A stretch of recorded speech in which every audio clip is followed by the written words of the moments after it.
सम्पूर्णमा नमस्कार। युट्युब ई पाठशालाले शिक्षक सेवा आयोगबाट लिइने विभिन्न परीक्षाको तयारी गरिरहनुभएका साथीहरूलाई परीक्षामा थप सहयोग पुगोस् भन्ने उद्देश्यले निरन्तर रूपमा पाठ्यक्रममा आधारित भएर सहयोगी भिडियो सामग्रीहरू तयार पारिरहेको छ। यसै क्रममा आजको विषयवस्तु पनि एकदमै महत्त्वपूर्ण रहेका हुनाले भिडियोलाई अन्तिमसम्म हेरेर आफ्नो नोटमा टिपोट गर्न पनि अनुरोध गर्दछु। अब लागौँ विषयवस्तुतर्फ। आजको विषयवस्तु रहेको छ शैक्षिक व्यवस्थापन र शैक्षणिक सङ्गठन। कक्षाकोठाको व्यवस्थापनको अवधारणा र विविधता व्यवस्थापन। कक्षाकोठाको व्यवस्थापन भनेको शिक्षकले कक्षामा अनुशासन कायम राख्दै सिकाइको लागि उचित वातावरण तयार गर्ने प्रक्रिया हो। यसको उद्देश्य विद्यार्थीलाई नियन्त्रणमा राखेर उनीहरूको ध्यान सिकाइमा केन्द्रित गराउनु हो। यसले विद्यार्थीलाई जिम्मेवार, अनुशासित र सकारात्मक व्यवहार गर्न उत्प्रेरित गर्छ। प्रभावकारी र कक्षाकोठा व्यवस्थापनले सिकाइको गुणस्तर बढाउँछ र शिक्षक र विद्यार्थीबीच राम्रो सम्बन्ध कायम गर्छ, जसले गर्दा शिक्षण र सिकाइ प्रक्रियालाई सहज र सफल बनाउँछ।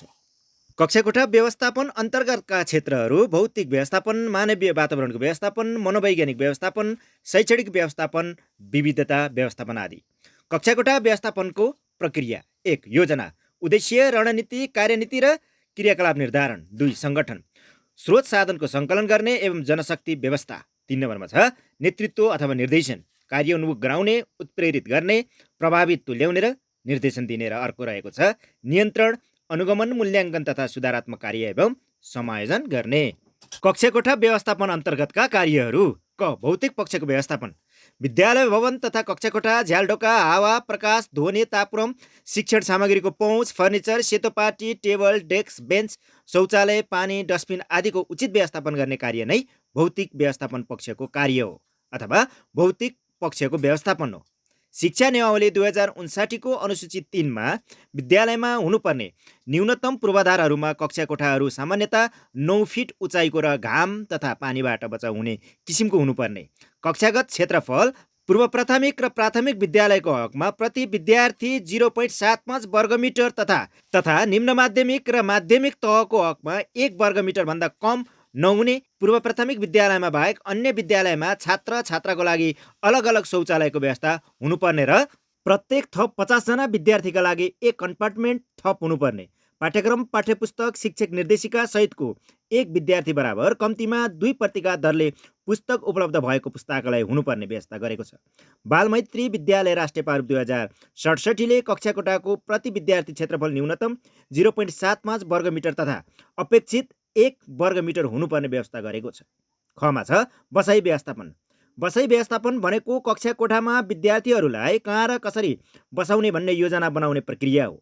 यसले कक्षाकोठामा अनुशासन, ध्यान र प्रभावकारी सिकाइलाई प्रोत्साहन गर्छ। बसाइ व्यवस्थापनले विद्यार्थीको आवश्यकता अनुसार उनीहरूको सहभागिता र व्यवहारलाई नियन्त्रण गर्न मद्दत गर्छ। ग. शिक्षण सिकाइको व्यवस्थापन। शिक्षण सिकाइ व्यवस्थापन भनेको शिक्षकले सिकाइ प्रक्रिया प्रभावकारी बनाउन अपनाउने योजनाहरू, प्रविधिहरू र रणनीतिहरूको समूह हो। यस व्यवस्थापनले सिकाइ वातावरणलाई अनुशासित, आकर्षण र विद्यार्थीको आवश्यकता अनुसार अनुकूल बनाउन मद्दत गर्छ। शिक्षण सिकाइ व्यवस्थापनमा शिक्षकले आफ्नो पाठ योजना, शिक्षण विधि, विद्यार्थीहरूको सहभागिता र समय व्यवस्थापनलाई सही रूपमा सन्तुलनमा राख्नुपर्ने हुन्छ। घमा छ मनोवैज्ञानिक वातावरणको व्यवस्थापन। मनोवैज्ञानिक वातावरणको व्यवस्थापन भनेको कक्षाकोठामा विद्यार्थीहरूको मानसिक र भावनात्मक स्वास्थ्यलाई समर्थन गर्ने वातावरण निर्माण गर्नु हो, जसले सिकाइलाई सकारात्मक र प्रभावकारी बनाउँछ। यसले विद्यार्थीहरूको आत्मविश्वास, भावनात्मक सुरक्षामा सुधार गर्छ र उनीहरूको सिकाइमा गहिरो असर पार्छ। यसमा विद्यार्थी उत्प्रेरणा, मनोबल, विवाद, तनाव, संवेग व्यवस्थापन, समतापूर्ण व्यवहार, सकारात्मक विभेद, बहुबौद्धिकताको आधारमा सिक्ने अवसर प्रदान तथा डर, त्रास, भय, झगडा आदिको निर्मूलीकरण गर्ने गरिन्छ। ग नम्बरमा छ समूह कार्यको व्यवस्थापन। समूह कार्यको व्यवस्थापन भनेको कक्षाकोठामा विद्यार्थीलाई साना समूहमा विभाजन गरी सहकार्यको माध्यमबाट सिकाइलाई प्रोत्साहन गर्ने प्रक्रिया हो। समूह कार्यको व्यवस्थापनले विद्यार्थीलाई सहयोगात्मक सिकाइमा संलग्न गराउँछ, जसले समस्या समाधान गर्ने क्षमता, विचार आदान प्रदान गर्ने क्षमता र सामाजिक सिपहरूका लागि सुधार गर्छ। समूह कार्य सहयोगात्मक सक्रिय सिकाइको एक महत्त्वपूर्ण रणनीति हो। समूह निर्माणका विभिन्न तरिकाहरूले विद्यार्थीलाई प्रभावकारी रूपमा सहयोग गर्न सक्ने गरी समायोजन गर्न मद्दत गर्छ। कक्षाकोठामा समूह निर्माण गर्दा विद्यार्थीको क्षमता, उद्देश्य र गतिविधिको प्रकारलाई ध्यानमा राखेर समूह निर्माण गर्नुपर्छ। अब लागौँ विभिन्न प्रकारको समूहतर्फ। 1मा छ स्वत समूह निर्माण। यस विधिमा विद्यार्थीलाई बिना कुनै विशेष मापदण्ड वा आधारमा अनियमित रूपमा समूहमा विभाजन गरिन्छ। यो विधि प्रयोग गर्दा समूहमा विविधता आउँछ र विद्यार्थीहरूले नयाँ साथीसँग काम गर्न पाउँछ। 2 नम्बरमा छ क्षमताका आधारमा समूह। यहाँ विद्यार्थीहरूको शैक्षिक क्षमताका आधारमा समूहको निर्माण गरिन्छ। यो विधि विशेष रूपमा सहकार्यात्मक शिक्षणमा सहायक हुन्छ, जहाँ कमजोर विद्यार्थीहरूलाई सक्षम विद्यार्थीहरूको सहयोग प्राप्त हुन्छ। 3मा छ रुचिका आधारमा समूह। विद्यार्थीहरूको रुचि, विषय वा परियोजना प्रतिको आकर्षणलाई आधार मानी समूह बनाइन्छ। यसले विद्यार्थीलाई आफ्नो रुचिको क्षेत्रमा काम गर्ने मौका दिन्छ र उत्साह बढाउँछ। त्यस्तै 4मा छ लिङ्ग वा सामाजिक आधारमा समूह। लिङ्ग, सामाजिक पृष्ठभूमि वा अन्य जनसाङ्ख्यिकी आधारमा समूह विभाजन गर्न सकिन्छ। लिङ्ग विशेष समूहहरूमा काम गर्दा शिक्षकले खास चुनौतीहरू सम्बोधन गर्न सक्छन्। साथै मिश्रित लिङ्ग र सामाजिक विविधता भएका समूहले विद्यार्थीहरू बीचको सहिष्णुता र सहकार्यलाई बढाउँछ। 5 नम्बरमा छ शिक्षकले तोकेको समूह। यो विधिमा शिक्षकले विद्यार्थीको आवश्यकता, व्यवहार र व्यक्तिगत गुणहरूका आधारमा समूह गठन गर्न सक्दछन्।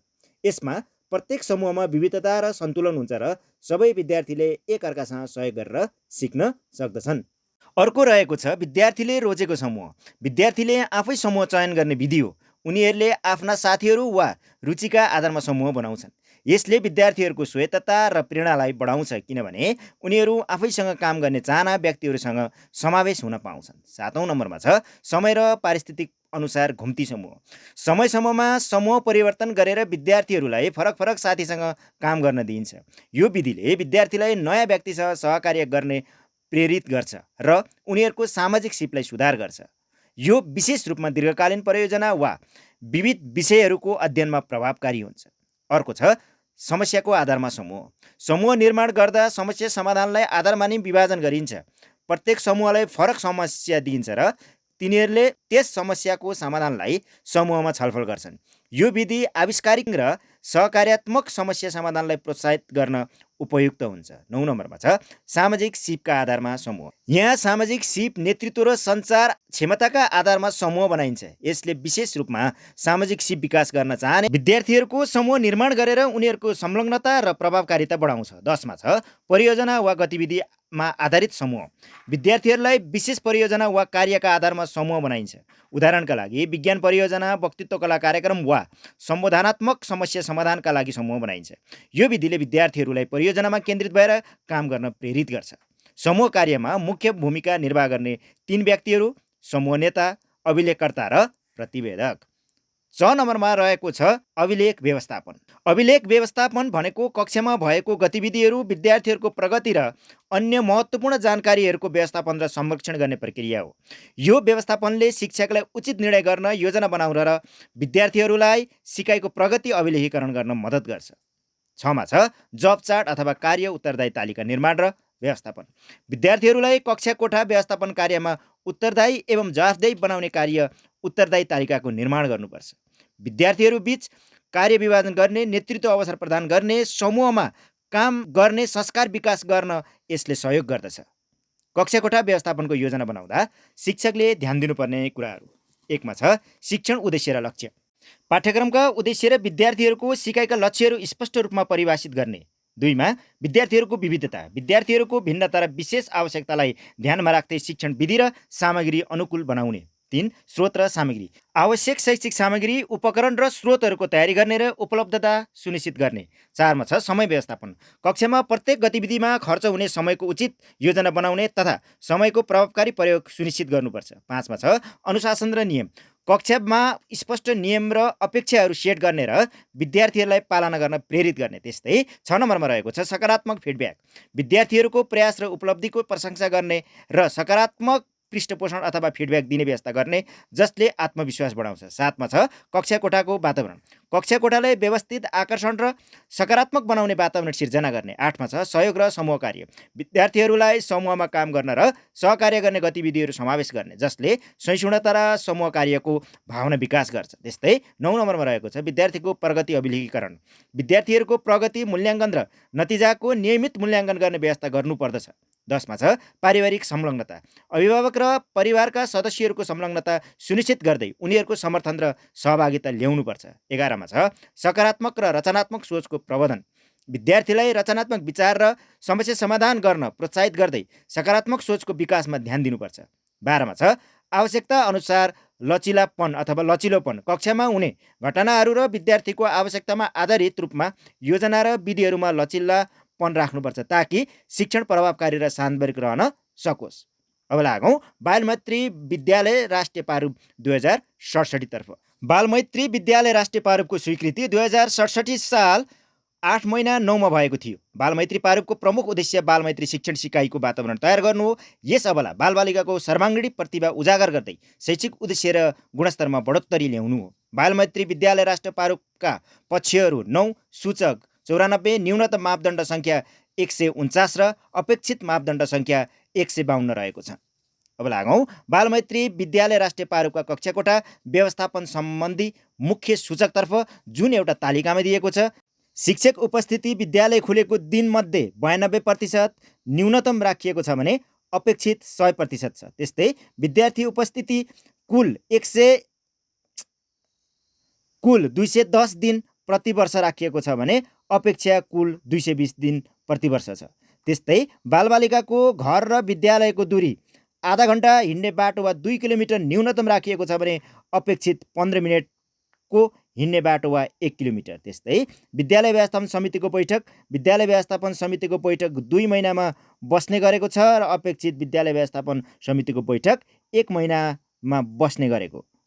त्यस्तै भवन तथा कक्षाकोठामा प्रति 50 विद्यार्थीका लागि 1 कक्षाकोठा भएको न्यूनतम मापदण्ड हो भने प्रति 40 विद्यार्थीको लागि 1 कक्षाकोठा भएको अपेक्षित मापदण्ड हो। त्यस्तै प्रति विद्यार्थी 0.75 वर्ग मिटर क्षेत्रफल भएको न्यूनतम मापदण्ड भने प्रति विद्यार्थी 1 वर्ग मिटर क्षेत्रफल चाहिँ अपेक्षित मापदण्ड। त्यस्तै भवन तथा कक्षाकोठा बाल तथा अपाङ्ग मैत्री भएको र अपेक्षितमा भवन कक्षाकोठा र अन्य भौतिक पूर्वाधार बालमैत्री तथा अपाङ्ग मैत्री भएको। त्यस्तै भवन तथा कक्षाकोठामै 5x8 फिटको कालो पाटी व्यवस्था भएको न्यूनतम मापदण्ड हो भने 5x8 फिटको व्हाइट बोर्डको व्यवस्था भएको अपेक्षित मापदण्ड हो।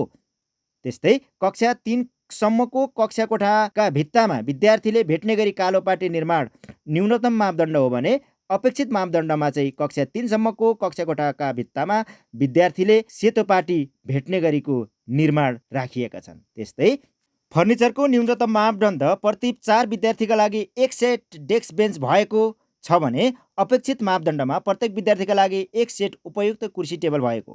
त्यस्तै फर्निचरमै विद्यार्थीको उमेर अनुसार डेस्क बेन्चको उचाइ भएको छ भने अपेक्षितमा विविध किसिमको बसाइ व्यवस्थापन गर्न मिल्ने हलुका खालको डेस्क बेन्च। त्यस्तै फर्निचरमै शिक्षकका लागि कुर्सी टेबल भएको न्यूनतम मापदण्ड हो भने अपेक्षितमा शिक्षकका लागि ड्रयर समेतको 1 सेट कुर्सी टेबल भएको। विद्यार्थीले प्रयोग गर्ने डेस्क 15 इन्चसम्म चौडा भएको छ भने यसको अपेक्षामा विद्यार्थीले प्रयोग गर्ने डेस्क 18 इन्च चौडा भएको। पुस्तकालय एक पटकमा 20 जनासम्मले अध्ययन गर्न सक्ने फर्निचर सहितको पुस्तकालय भएको 500 सम्म सान्दर्भिक पुस्तक भएको न्यूनतम मापदण्ड हो भने एक पटकमा 50 जनासम्मले अध्ययन गर्न सक्ने फर्निचर सहितको हल भएको र 1500 वा सो भन्दा बढी पुस्तक भएको शौचालयको न्यूनतम मापदण्ड प्रति 50 विद्यार्थीका लागि 1 सेट शौचालय भएको छ भने अपेक्षामा प्रति 20 विद्यार्थीका लागि 1 सेट शौचालय भएको। त्यस्तै पर्खाल वा घेराबारामा विद्यालयको हातालाई समेट्ने गरी 6 फिट अग्लो घेराबारा भएको न्यूनतम मापदण्ड हो भने विद्यालयको हातालाई समेट्ने गरी मजबुत पिलर समेत 6 फिट अग्लो तारबार वा पर्खाल भएको। त्यस्तै स्वास्थ्य परीक्षण वर्षको एक पटक विद्यालयमा तालिम प्राप्त स्वास्थ्यकर्मीबाट बालबालिकाको स्वास्थ्य परीक्षण गरेको न्यूनतम मापदण्ड छ भने वर्षको 2 पटक विद्यालयका सबै बालबालिकाको स्वास्थ्य परीक्षण गरेको र हरेक बालबालिकाको व्यक्तिगत स्वास्थ्य विवरण दुरुस्त राखेको अपेक्षित मापदण्ड छ। त्यस्तै विद्यालय व्यवस्थापनमा महिलाको सहभागिता बढाउनका लागि विद्यालय व्यवस्थापन समितिमा कम्तीमा 1 जना महिला सदस्य भएको न्यूनतम मापदण्ड छ भने विद्यालय सम्बन्ध सबै समितिहरूमा 50% महिलाहरू सहभागी भएको अपेक्षित मापदण्डहरू रहेका छन्। विविधता व्यवस्थापन भनेको विभिन्न पृष्ठभूमि, संस्कृति, लिङ्ग, जातीय, भाषा, उमेर र अन्य भिन्नताहरूको सम्मान गर्दै यी सबैलाई सङ्गठन, समाज वा समूहमा सामेल गराई प्रभावकारी ढङ्गले समूहने गर्न र अवसर प्रदान गर्न गरिएको प्रक्रिया हो। विभिन्न प्रकारका व्यक्तिहरूलाई समाहित गर्दै सबैको क्षमता र योगदानलाई मान्यता दिँदै समावेशी वातावरण सिर्जना गर्नु हो। फरक फरक विचार र दृष्टिकोणको रचनात्मक र नवीन ल्याउने भएकाले विविधता व्यवस्थापनबाट राज्यलाई सशक्त बनाउने र त्यसले गर्ने निर्णयलाई राम्रो बनाउन सकिन्छ। समानता कुनै पनि व्यक्ति अथवा समुदायको पृष्ठभूमि, अवस्था वा क्षमता जे जस्तो भए पनि सबै व्यक्तिहरूलाई समान व्यवहार गर्नु नै समानता हो। सबैलाई एउटै अवसर, स्रोत र अधिकारहरू उपलब्ध गराउने कुरा समावेश हुन्छ। उदाहरणका लागि शिक्षा, स्वास्थ्य र रोजगारमा सबैलाई समान पहुँच दिनु समानताको दृष्टान्त हो। त्यस्तै समता हरेक व्यक्तिको आवश्यकता अनुसार स्रोत र अवसरहरूको वितरण गर्नु नै समता हो, जहाँ सबै व्यक्तिहरू समान लक्ष्यमा पुग्न सक्छन्, जसले व्यक्तिका भिन्नताहरूलाई ध्यानमा राखेर केहीलाई बढी सहयोग र समर्थन प्रदान गर्छन् भने समताले निष्पक्ष र न्याय सुनिश्चित गर्छ। सबैको अवस्था एउटै नहुनाले सबैलाई समान परिणाम प्राप्त गर्नका लागि फरक समर्थन आवश्यक हुन्छ। संक्षेपमा समानता भनेको सबैलाई एउटै अवसर दिनु हो भने समता भनेको सबैलाई आफ्नो आवश्यकता अनुसार सही सहयोग दिनु हो।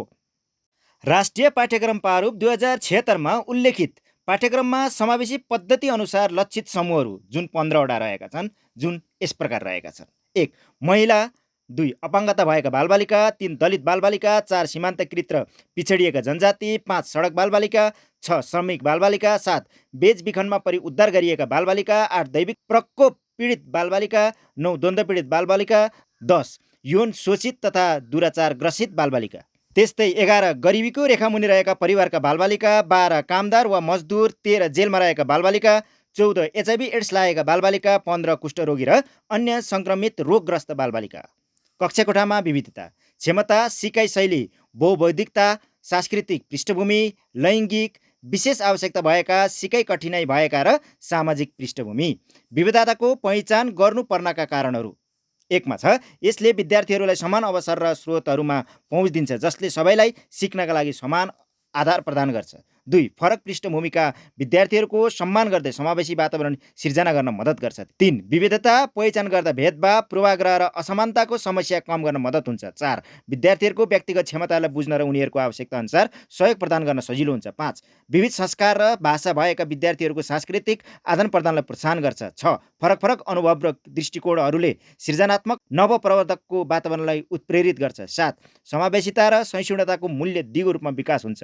8. फरक क्षमता भएका विद्यार्थीहरूलाई उपयुक्त शिक्षण विधिहरूको प्रयोग गरेर शिक्षा प्रदान गर्न मद्दत गर्छ। 9. विविधता स्वीकार गर्दा आत्मसम्मान र आत्मविश्वास बढ्छ। 10. समस्याहरूलाई विभिन्न दृष्टिकोणबाट समाधान गर्न विद्यार्थीहरूको क्षमता अभिवृद्धि गर्छ। 11. विविध समूहमा सिक्ने अवसरले विद्यार्थीहरूको सामाजिक र भावनात्मक विकासमा सकारात्मक प्रभाव पार्छ। र त्यस्तै 12 नम्बरमा रहेको छ विद्यार्थीहरूलाई भविष्यमा जिम्मेवार र संवेदनशील नागरिक बन्न प्रोत्साहन गर्छ, जसले समाजमा समावेशिता र एकता प्रबन्धन गर्छ। बहुबौद्धिकता व्यवस्थापन। हार्वर्ड गार्डनको बहुबौद्धिकता सिद्धान्त शिक्षाशास्त्रमा एक प्रमुख सिद्धान्त हो, जसमा गार्डनरले बौद्धिक क्षमतालाई एकल रूपमा नबुझी विभिन्न किसिमका बौद्धिक क्षमता भएको तर्क गरेका छन्। सन् 1983मा उनले यो सिद्धान्त प्रस्तुत गरेका थिए, जसमा 8 प्रकारका बौद्धिक क्षमताहरूको चर्चा गरेका छन्। 1 मा छ भाषिक बौद्धिकता, शब्दको प्रभावकारी प्रयोग गर्ने क्षमता। यसमा भाषा लेख्न, बोल्न र बुझ्न सक्ने क्षमता समावेश हुन्छ। साहित्यकार, कवि, लेखक र वकिलहरूमा यो क्षमता उच्च हुन्छ। 2 मा छ तार्किक गणितीय बौद्धिकता, तर्क गर्न, गणना गर्न र वैज्ञानिक ढाँचाहरू बुझ्न सक्ने क्षमता। वैज्ञानिक, इन्जिनियर र गणितज्ञहरूमा यो बौद्धिकता प्रबल हुन्छ। 3 मा छ दृश्य स्थानिक बौद्धिकता, तस्बिर, ठाउँ र वस्तुको सम्बन्धलाई प्रभावकारी ढङ्गले बुझ्न सक्ने क्षमता। चित्रकार, वास्तुविद र डिजाइनरहरूमा यो क्षमता उच्च हुन्छ। 4 मा छ शारीरिक गति बौद्धिकता, शरीरलाई सन्तुलन, चुस्त र समुन्नत रूपमा प्रयोग गर्ने क्षमता। शारीरिक रूपमा कुशल व्यक्तिहरूमा यो क्षमता प्रबल हुन्छ। 5 मा छ सङ्गीतात्मक बौद्धिकता, सङ्गीतको धुन, ताल र ध्वनिलाई बुझ्न र सिर्जना गर्न सक्ने क्षमता। सङ्गीतकार, गायक र वाद्यवादकहरूमा यो क्षमता उच्च हुन्छ। 6 मा छ अन्तर्वैयक्तिक बौद्धिकता, अरूको सम्बन्धलाई बुझ्ने, प्रभावकारी ढङ्गले सञ्चार गर्न र सहयोग गर्न सक्ने क्षमता। शिक्षक, नेता, परामर्शदाता र समाजसेवीहरूमा यो क्षमता महत्त्वपूर्ण हुन्छ। 7 मा छ अन्तर्निजी बौद्धिकता, आत्मज्ञानको क्षमता, अर्थात् आफ्नो भावना, चाहना र शक्तिहरूलाई बुझ्न सक्ने क्षमता। आत्मचिन्तन गर्ने व्यक्ति, लेखक र दार्शनिकहरूमा यो क्षमता प्रबल हुन्छ। त्यस्तै 8 नम्बरमा रहेको छ प्राकृतिक बौद्धिकता, प्रकृति र प्राकृतिक तत्त्वहरूसँग अन्तर्क्रिया गर्ने क्षमता। वनस्पति विज्ञ, वातावरणविद र किसानहरूमा यो क्षमता उच्च हुन्छ। गार्डनरको बहुबौद्धिकता सिद्धान्तले परम्परागत आइक्यू परीक्षणले व्यक्तिको सम्पूर्ण क्षमता मापन गर्न असफल हुने बताउँछ। यो सिद्धान्तले विद्यालयमा विभिन्न प्रकारका विधिहरू अपनाएर सबै विद्यार्थीहरूको बौद्धिक क्षमतालाई विकास गर्न सुझाव दिन्छ, किनकि प्रत्येक व्यक्तिमा यी बौद्धिक क्षमताहरूको संयोजन फरक फरक हुन्छ। अब लागौँ शैक्षिक सङ्गठनको अध्ययन गर्नतर्फ, जहाँ हामी कक्षा शिक्षण, बहुकक्षा शिक्षण, विषय शिक्षण, मिश्रित शिक्षण, बहुकक्षा बहुस्तर शिक्षण लगायतको सामग्रीहरू अध्ययन गर्नेछौँ। शैक्षणिक सङ्गठनको अवधारणा। शैक्षणिक सङ्गठन भनेको विद्यालय वा शिक्षण संस्थामा शिक्षण प्रक्रिया, पाठ्यक्रम र स्रोतहरूको व्यवस्थापन गर्ने तरिका हो, जसले विद्यार्थीहरूलाई प्रभावकारी रूपमा सिकाउन र विकास गर्न मद्दत गर्छ। यो शिक्षक, विद्यार्थी, पाठ्यक्रम, स्रोत र समयको उचित व्यवस्थापनद्वारा शिक्षणको गुणस्तर बढाउन केन्द्रित हुन्छ। शैक्षणिक सङ्गठन छनौट गर्दा ध्यान दिनुपर्ने प्रमुख पक्षहरू: 1. विद्यार्थीहरूको सङ्ख्या। कक्षा कोठामा विद्यार्थीहरूको सङ्ख्या अनुसार उपयुक्त शिक्षण विधि चयन गर्नुपर्छ। 2. शिक्षकको दक्षता। शिक्षकहरूको क्षमता र विशेषज्ञता अनुसार विषय वा मिश्रित शिक्षण विधि छनौट गरिन्छ। 3 मा छ स्रोत साधनको उपलब्धता। पाठ्यपुस्तक, प्रविधि र अन्य शिक्षण सामग्रीको उपलब्धता सुनिश्चित गर्नुपर्छ। 4 मा छ विद्यार्थीहरूको स्तर र आवश्यकताहरू। विद्यार्थीहरूको शैक्षिक स्तर र आवश्यकताहरू बुझेर शिक्षण विधि चयन गरिन्छ। 5 मा छ स्थान र भूगोल। ग्रामीण वा शहरी क्षेत्र अनुसार कक्षा शिक्षण वा बहुकक्षा शिक्षण विधि अपनाउन सकिन्छ। समय व्यवस्थापन। शिक्षणको लागि उपलब्ध समयको सही उपयोग गर्न उपयुक्त सङ्गठन आवश्यक हुन्छ। 7 मा छ शिक्षा नीति। सरकार वा संस्थाको शिक्षा नीतिलाई ध्यानमा राखेर सङ्गठन छनौट गर्नुपर्छ। 8 मा छ प्रविधिको पहुँच। यदि डिजिटल पहुँच राम्रो छ भने मिश्रित शिक्षण विधि प्रभावकारी हुन्छ। 9 मा छ स्रोतको अनुकूल। उपलब्ध स्रोतहरूलाई दक्षतापूर्ण प्रयोग गर्ने विधि छनौट गर्नुपर्छ। 10 मा छ सिकाइको उद्देश्य। शिक्षण विधि छनौट गर्दा सिकाइको दीर्घकालीन लक्ष्यलाई ध्यानमा राख्नुपर्छ। शैक्षणिक सङ्गठन भन्नाले शिक्षण सिकाइको लागि कक्षा कोठाको व्यवस्था हो। यसको मुख्य उद्देश्य कक्षा शिक्षणलाई प्रभावकारी रूपमा सञ्चालन गर्ने व्यवहारमूलक प्रबन्ध मिलाउनु हो। शैक्षणिक सङ्गठनका प्रकारहरू: 1. कक्षा शिक्षण, ग्रेड टिचिङ। 2. विषय शिक्षण, सब्जेक्ट टिचिङ। 3. बहुकक्षा शिक्षण, मल्टिग्रेड टिचिङ। 4. मिश्रित टिचिङ, मिक्स टिचिङ। 5. वर्गविहीन शिक्षण, नन ग्रेडेड टिचिङ। र 6 मा छ बहुकक्षा बहुस्तर शिक्षण, मल्टिग्रेड मल्टिलेभल टिचिङ अथवा MGMLT। अब हामी यिनै शैक्षणिक सङ्गठनहरूको विस्तृत अध्ययनतर्फ लाग्नेछौँ। 1 मा छ कक्षा शिक्षण। कक्षा शिक्षणमा एक शिक्षकले विशेष कक्षाका विद्यार्थीहरूलाई एकै समय र समान पाठ्यक्रममा शिक्षा दिन्छ। एक शिक्षक प्लस एक कक्षा प्लस सबै विषय कक्षा शिक्षण। फाइदा: सबै विद्यार्थी एकै स्तरका हुने भएकाले शिक्षणलाई सहज हुन्छ। शिक्षक र विद्यार्थी बीचको संवाद सरल हुन्छ। पाठ्यक्रमको व्यवस्था र कार्यान्वयन सरल हुन्छ। कक्षामा रहेका सबै विद्यार्थीहरूको लागि समान मूल्याङ्कन गरिन्छ।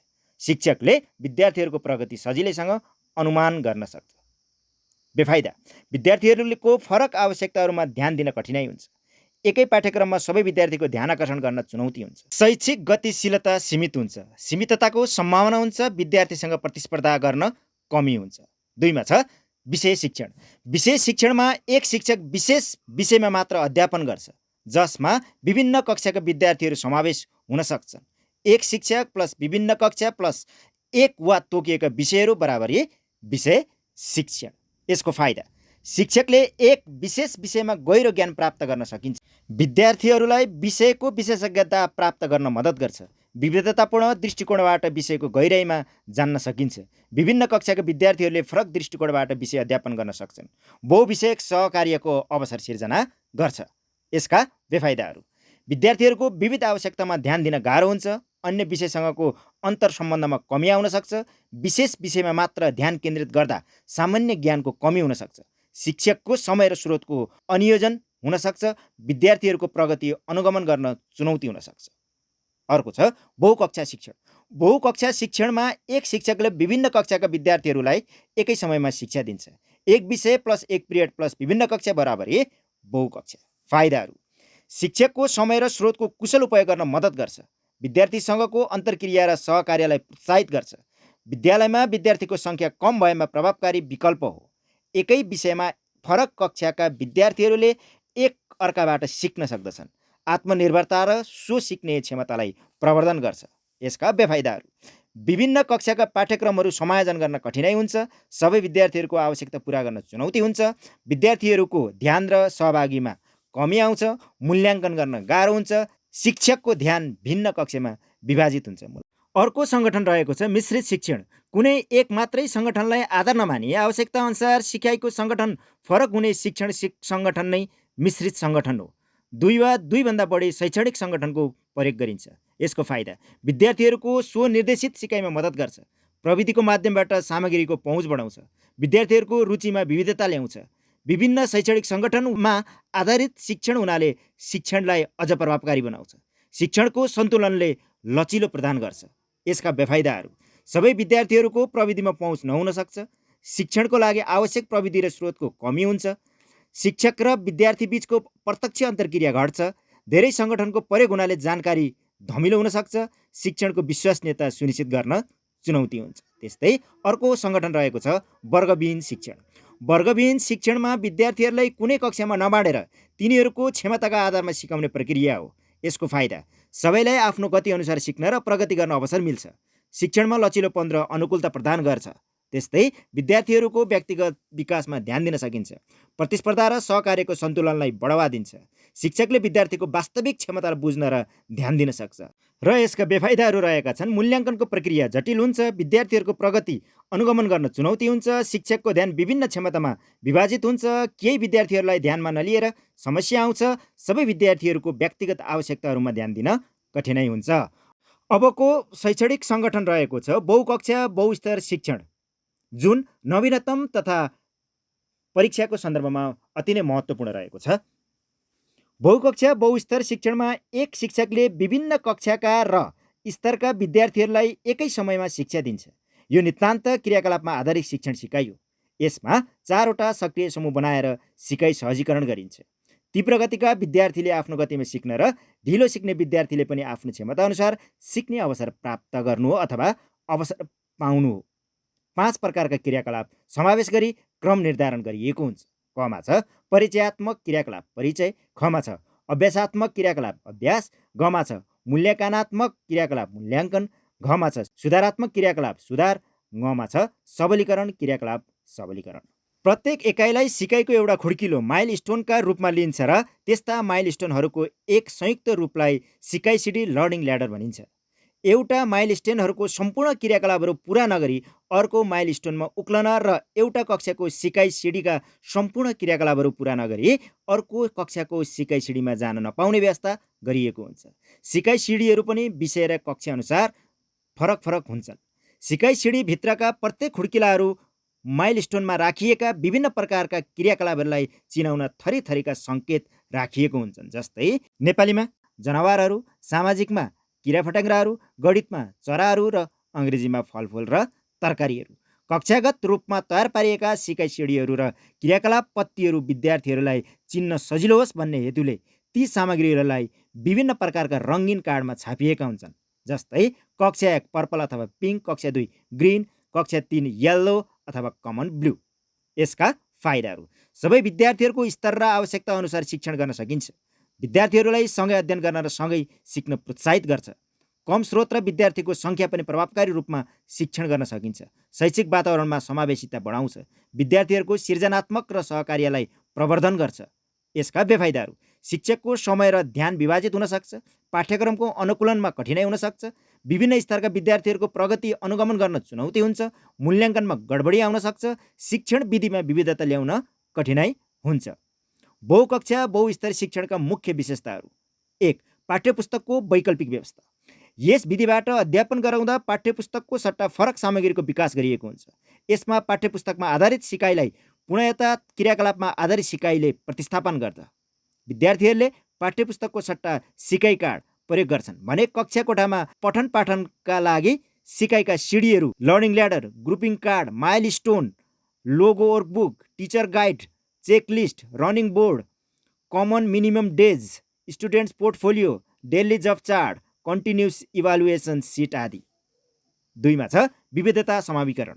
यसमा विद्यार्थीहरूको विविधतामा ध्यान दिइन्छ। यसमा विभिन्न पृष्ठभूमि, क्षमताहरू र शैक्षिक स्तरका विद्यार्थीहरूलाई एकै समयमा सिकाउने अवसर प्रदान गरिन्छ। 3 मा छ व्यक्तिगत ध्यान। शिक्षकले प्रत्येक विद्यार्थीको व्यक्तिगत आवश्यकतामा ध्यान दिन सक्छ, जसले गर्दा विद्यार्थीको क्षमता अनुसार शिक्षण र सिकाइलाई अनुकूलित गर्न मद्दत गर्छ। 4 मा छ सहयोगात्मक शिक्षण। यस विधिमा विद्यार्थीहरूलाई एकअर्कासँग सहकार्य गरेर सिक्न प्रोत्साहित गरिन्छ। यसले सहिष्णुता र आपसी समझदारीको विकास गर्न मद्दत पुर्याउँछ। 5 मा छ लचिलो पाठ्यक्रम। पाठ्यक्रम लचिलो र अनुकूलन गर्न हुन्छ। शिक्षकले प्रत्येक विद्यार्थीको स्तर र आवश्यकताको आधारमा विभिन्न सामग्री र विधिहरूको प्रयोग गर्न सक्छन्। अर्को छ समुदाय र समूहमा सिकाइ। विद्यार्थीहरूले समूहमा काम गरेर विचारहरू साझा गरेर र एक अर्काबाट सिक्न सक्छन्। यसले सामाजिक कौशल र संवाद क्षमतालाई प्रोत्साहित गर्छ। 7 मा छ स्रोतको कुशल प्रयोग। सीमित स्रोत र समयको साथमा शिक्षण गर्दा बहुकक्षीय बहुस्तरीय शिक्षणले स्रोतहरूको कुशल र प्रभावकारी प्रयोग सुनिश्चित गर्न मद्दत गर्छ। 8 मा छ प्रगतिशील मूल्याङ्कन। विद्यार्थीहरूको प्रगति र विकासलाई अनुगमन गर्न प्रगतिशील मूल्याङ्कनको प्रणाली अपनाउन सकिन्छ, जसले सबै विद्यार्थीलाई उनीहरूको प्रगति र सफलतामा ध्यान दिन्छ। 9 मा छ सक्रिय सिकाइको वातावरण। विद्यार्थीहरूलाई सक्रिय रूपमा सिक्न प्रोत्साहित गरिन्छ, जसले गर्दा उनीहरूका सोच र समस्या समाधान क्षमतामा वृद्धि हुन्छ। 10 मा छ शिक्षणको उपयुक्तता। शिक्षकले विभिन्न कक्षा र स्तरका विद्यार्थीहरूको आवश्यकताहरू अनुसार शिक्षणलाई अनुकूलित गर्न र समायोजन गर्न सक्षम हुन्छन्। 11 मा छ स्वतन्त्रता र आत्मनिर्भरता। विद्यार्थीहरूले आफ्नै गति अनुसार सिक्न पाउँदा उनीहरूमा आत्मनिर्भरता र सो शिक्षणको भावना विकास हुन्छ। माथि उल्लेख गराएअनुसार अध्याय अनुसारका 4वटा सक्रिय समूहको निर्माण गरिएको हुन्छ। 1 मा छ पूर्ण शिक्षक सहयोग समूह, जसमा शिक्षकले व्यवस्थापन गर्नुपर्ने समय भनेको 50% रहेको छ। अर्को रहेको छ आंशिक शिक्षक सहयोग समूह, जहाँ शिक्षकले व्यवस्थापन गर्नुपर्ने समय 25%। त्यस्तै अर्को रहेको छ साथी सहयोग समूह, जहाँ शिक्षकले व्यवस्थापन गर्नुपर्ने समय 15% रहेको छ भने अन्तिममा स्व सिकाइ समूह रहेको छ, जहाँ शिक्षकले व्यवस्थापन गर्नुपर्ने समय 10% तोकिएको छ अथवा रहन्छ। नेपालमा बहुकक्षीय बहुस्तर MGML शिक्षण विधिको प्रवेश तथा अभ्यास। यस विधिको जननी कुनै व्यक्ति नभई समूह हो।